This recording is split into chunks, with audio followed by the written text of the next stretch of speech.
हम सब अपनी किस्मत के कैदी बनकर जीते हैं, मानो हमारे हिस्से में कोई सपना ही ना हो। लेकिन जैसे ही हम सही फैसला लेने का साहस करते हैं, वहीं से किस्मत की कैद टूट जाती है और असली आजादी की शुरुआत होती है। असम की हरियाली, कोहरे से ढकी घाटियां और चाय के बागानों की शांति, ये वही जगह थी जहां सौरभ ने अपना बचपन बिताया। मालिक का फार्म हाउस बागान के दूसरी तरफ लगभग 3 किलोमीटर दूर सड़क के किनारे था, जबकि मजदूर क्वार्टर थोड़ी दूरी पर। सौरभ के पिता ठेकेदार के पुराने कर्मचारी थे। पिता के नहीं रहने पर सौरभ और उसकी मां को ठेकेदार अपने फार्म हाउस के पास रहने की जगह देता था। बड़े होने पर सौरभ को मालिक ने ड्राइवर की परमानेंट नौकरी दे दी, जिससे वो हमेशा फार्म हाउस और बागान में काम करता रहा। सौरभ अपनी मां के साथ वहीं रहता।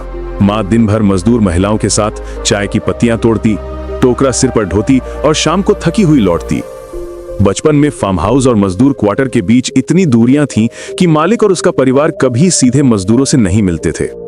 सौरभ में मालिक की मां को कभी नजदीक से नहीं देखा था।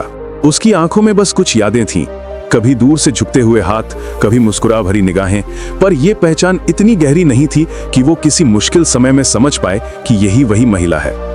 जब सौरभ बड़ा हुआ, मालिक ने उसे ड्राइवर की ट्रेनिंग दिलवाई और अपनी जीप चलाने के लिए काम पर रख लिया। एक दिन मालिक ने कहा, सौरभ, आज मुझे बागान के दूर दराज हिस्सों का जायजा लेना है, गाड़ी तैयार कर। सौरभ जीप लेकर निकल पड़ा। पगडंडियों के बीच घना जंगल था, हाथियों का आना जाना आम। मालिक जब से उतरकर मैनेजर के साथ जायजा लेने चले गए, तभी उसकी नजर एक विशाल हाथी पर पड़ी, जिसके पैरों में पतली जंजीर बंधी थी। सौरभ ने आश्चर्य से महावत से पूछा, इतना बड़ा हाथी फिर भी जंजीर में क्यों बंधा है? क्या ये जंजीर नहीं तोड़ सकता? महावत अभिरूप मुस्कुराया और बोला, जब ये बच्चा था तब इसे बांधा गया था। उसने 1000 कोशिशें की, लेकिन खुद को छुड़ा नहीं पाया। अब चाहे ये कितना भी शक्तिशाली हो, उसकी सोच अभी भी उसी जंजीर में कैद है। सौरभ के मन में हलचल मच गई। हाथी को देखकर उसने महसूस किया कि कई बार इंसान भी अपने डर और हालात की जंजीर में बंधा रहता है, जबकि उसके पास उसे तोड़ने की ताकत होती है।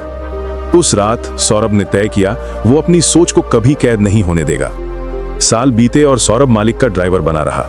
रोजाना वो जीप लेकर बागान की पगडंडियों से फार्म हाउस तक जाता। रास्ते में हाथियों की धीमी चाल, महावत की दहाड़ और चाय तोड़ते मजदूरों की मुस्कान उसकी आंखों में बसती। एक दिन मालिक ने फोन पर कहा, आज देर मत करना, जरूरी काम है, समझ गए? जीप लेकर सौरभ मालिक के फार्म हाउस की ओर जा रहा था। रास्ते में उसकी नजर एक बूढ़ी औरत पर पड़ी। वो सड़क किनारे गिरी थी, गहरी चोट लगी थी, वो उठ नहीं पा रही थी। पास ही पूजा की फूलों की थाली बिखरी पड़ी थी। लोग बस तमाशा देख रहे थे। सौरभ के सामने 2 रास्ते थे। अगर उसने गाड़ी चलाई तो मालिक को देर हो जाती और नौकरी जाने का खतरा, और अगर उसने मदद की तो शायद उस औरत की जान बच जाएगी। सौरभ ने हाथी की जंजीर याद की। उसने सोचा, अगर मैं डर और मजबूरी की जंजीर में बंद कर कुछ नहीं करूंगा तो मैं भी कैदी बन जाऊंगा, लेकिन मैं इंसान हूं, अपनी सोच की आजादी चुनूंगा। उसने गाड़ी रोकी और उस बूढ़ी औरत को उठाकर अस्पताल ले गया, उसे भर्ती कराया और इलाज सुनिश्चित किया। जब सौरभ देर से मालिक के फार्म हाउस पहुंचा, मालिक गुस्से में बोला, तुमने मेरी हिदायत नहीं मानी, अब तुम्हें नौकरी से निकाल दिया जाता है। सौरभ ने शांत स्वर में जवाब दिया, मालिक, नौकरी खोना कोई बड़ी बात नहीं। अगर मैं आज इंसानियत खो देता तो जिंदगी भर खुद को माफ नहीं कर पाता। सौरभ वहां से लौटकर फिर अस्पताल गया। कुछ देर बाद मालिक भी अस्पताल पहुंचा। सच सामने आया, ये बूढ़ी औरत मालिक की अपनी मां थी। मालिक को जमीन खिसकती महसूस हुई। उसे एहसास हुआ कि उसकी गलतफहमी से सौरभ को चोट लगी है। अनजाने में उसने मदद करने से रोकने का प्रयास किया। मालिक ने सौरभ से माफी मांगी और कहा, तुमने मेरी मां की जान बचाकर मुझ पर एहसान किया।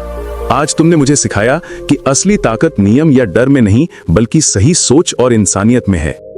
सौरभ ने साबित कर दिया, जानवर ताकतवर होकर भी सोच की कैद में रह सकते हैं, लेकिन इंसान वही है जो अपनी सोच की कैद तोड़कर सही रास्ता चुन सके। डर, हालात और समाज की अपेक्षाएं इंसानियत की राह में कभी बाधा नहीं बन सकती। हाथी की जंजीर ने सौरभ को यह एहसास दिलाया कि बाहर की कैद छोटी चीज है, असली कैद तो हमारी सोच में होती है, और इंसान अगर चाहे तो उसे तोड़ सकता है। कहानी का असली संदेश यह है कि हम सब किसी न किसी कैद में हैं। किसी के भीतर डर है, किसी के भीतर संकोच, किसी के भीतर हालात की मजबूरी, पर इंसान वही है जो अपनी सोच की कैद को पहचानता है, उसे तोड़ता है और सही फैसले लेने की हिम्मत रखता है। सौरभ ने अपनी जिंदगी में साबित किया, साहस, सोच की आजादी और इंसानियत ही असली ताकत है। ये कहानी आपको कैसी लगी, कमेंट में जरूर बताइए। अगर पसंद आई हो तो दोस्तों के साथ शेयर करें। धन्यवाद।